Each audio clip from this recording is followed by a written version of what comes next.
Hello everyone. तर काल कोजागिरी पौर्णिमा होती आणि आम्हाला सगळ्यांना शेजारीच भुलाबायांचे गाणे म्हणायला बोलवलेलं होतं. त्यांनी छान असं डेकोरेशन केलेलं होतं घराच्या बाहेर आणि हाताने छान असे मातीचे बुलजाबुलजी तयार केलेले होते, दिवे पण तयार केलेले होते. नंतर अधिराजचे फ्रेंड्स आले होते काही. आम्ही सगळ्यांनी मस्त असे छान बुलजाबुलजीचे गाणे म्हटले. गाणे म्हटल्यानंतर आम्ही सगळ्यांनी आरती केली आणि छान असा खाऊ खाऊन झाला. नंतर आम्हाला शेजारीच महालक्ष्म्यांचं जेवण होतं, तर आम्ही आधी महालक्ष्म्यांच्या दर्शनाला गेलो.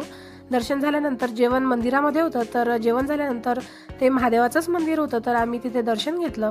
नंतर दर्शन घेऊन निघाल्यानंतर आम्हाला आणखी एका ठिकाणी महालक्ष्म्या दिसल्या, तर तेथे पण आम्ही दर्शनाला गेलो. खूप छान अशा महालक्ष्म्या बसवलेल्या होत्या. नंतर घरी आले आणि म्हटलं चला आता दूध घोटायला ठेवू. तर अर्ध दूध होईपर्यंत त्याला छान असं उकळी येऊ दिलं. नंतर त्यामध्ये साखरेची पेस्ट करून टाकली, काजू बदामची पेस्ट करून टाकली.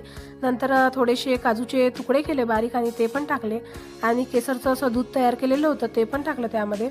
यांनी मसाला आणलेला होता या दुधामध्ये टाकायला, तर ते केसर मसाला टाकला आणि असं वाटलं थोडीशी साखर कमी झालेली आहे, तर आणखी त्यामध्ये थोडी साखर टाकली आणि हे सगळं मिश्रण छान 10 ते 15 मिनटं होईपर्यंत उकळी येऊ दिलं.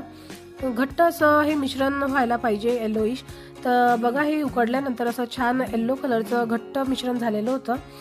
तर यामध्ये थोडेसे वरून बदामचे खाप टाकले आणखी, जेणेकरून ते छान जसं आपलं बदाम शेक असतं घट्ट घट्ट तसं लागेल म्हणून.